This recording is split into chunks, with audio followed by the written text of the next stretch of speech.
Everyone knows the story of how Bruce Banner became the Hulk, a massive dose of gamma radiation, right? But what if I told you the monster was actually created long before the accident? The tragic truth is that the Hulk was born from a secret, abusive family history that's been hidden in the pages of Marvel Comics for decades. Today, we're uncovering the dark story of the man who created the monster, the Hulk's own father.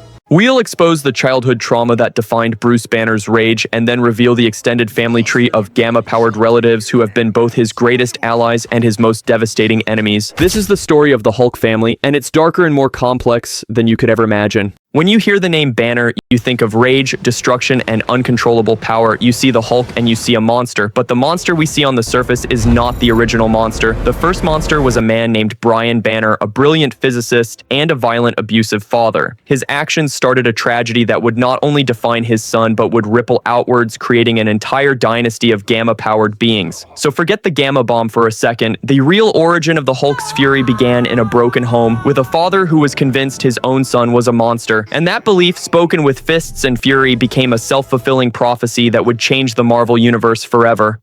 The father who created the monster. Brian Banner was a man haunted by his own demons. Growing up, he was the victim of an abusive father and lived in constant fear of a monster gene he believed he carried. This fear twisted into an obsession, and he swore he would never have children, terrified of passing on the cursed Banner legacy. But he did. He and his wife, Rebecca, had a son, Robert Bruce Banner. From the very beginning, Brian didn't look at Bruce with love, but with suspicion and jealousy. Bruce was a child prodigy, a genius even from a young age. Brian, a physicist himself, didn't see this as a gift, but as proof that his son was an unnatural freak. He was convinced his own work with radiation had mutated his son in the womb, creating the very monster he always feared. This delusion fueled a horrific campaign of abuse. Brian would beat Bruce physically and emotionally, constantly calling him a monster. Bruce's mother, Rebecca, tried to protect her son, only to become a victim of Brian's rage herself. The soul-shattering moment of Bruce's childhood came when his mother decided they had to escape. As shown in the pages of The Incredible Hulk, Rebecca tried to run away with young Bruce, but Brian caught them. In a fit of rage, he attacked and killed her right in front of his son. This unimaginable trauma, witnessing his mother's murder at the hands of his father, became the psychological bedrock of the Hulk. At the trial, a terrified Bruce was intimidated into testifying that his father had never been abusive and that his mother's death was just an accident. Because of this, his father was institutionalized instead of being imprisoned for murder. Bruce repressed the memory, but the rage, the guilt, and the pain festered deep inside him. Years later, after being released, Brian confronted a now-adult Bruce at Rebecca's grave. The old hatred flared up and a fight broke out. In a moment of pure, desperate anger, Bruce struck back and his father fell, cracking his skull on Rebecca's headstone and dying. It was a dark, tragic irony. The man who called his son a monster was ultimately killed by the monster he created long before any gamma radiation was involved. This entire history of abuse is what gave birth to Bruce Banner's dissociative identity disorder. The Hulk wasn't just a side effect of a lab accident. He was a personality created to absorb all the rage and pain that a young boy was forced to bury. He was a protector, an entity created in Bruce's mind to take the trauma his father dished out. The gamma bomb didn't create the Hulk, it just unlocked his cage. The cousin who inherited the curse and the power. While the story of Bruce's father is a total tragedy, not all of the Banner family history is so bleak. In fact, Bruce's closest relative, the person he thinks of as his sister, also shares the gamma curse, but she carries it in a completely different way. Meet Jennifer Walters, Bruce Banner's first cousin. Honestly, this is not the life I imagined for myself. A walking, talking crash test dummy. Jennifer's story kicks off in The Savage She-Hulk back in 1980. She was a successful, if a bit shy, criminal lawyer in Los Angeles. One day, Bruce came to visit, finally ready to tell a family member about his terrible secret. But as it turned out, Jennifer was a target. Mobsters working for a crime boss she was prosecuting had marked her for death. They ambushed her and shot her, leaving her clinging to life.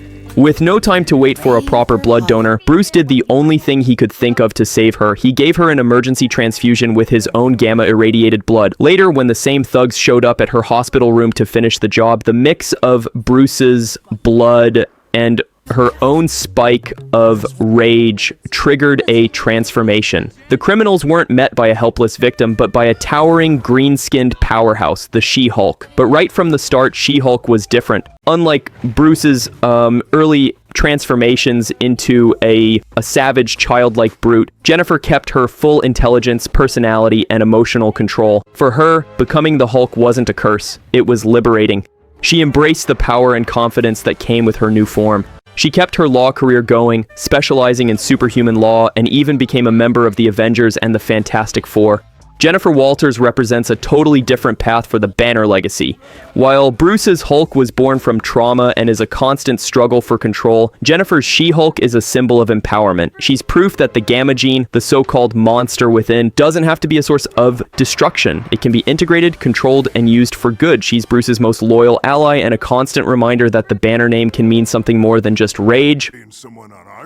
The extended Gamma family. So, you know the father and the cousin, but the Hulk family tree doesn't stop there. It branches out in some wild, unpredictable, and often violent directions, creating a whole network of Gamma-powered allies and enemies. First up, there's the man who spent his life hunting the Hulk, only to become a monster himself, General Thaddeus Thunderbolt Ross. As Betty Ross's father, he was Bruce's father-in-law, and he despised Bruce with a fiery passion. For years, Ross was the Hulk's main antagonist, but his obsession eventually consumed him. In a desperate deal with the villain group known as the Intelligentsia, Ross allowed them to transform him into the very thing he hated, a Hulk. But he wasn't green.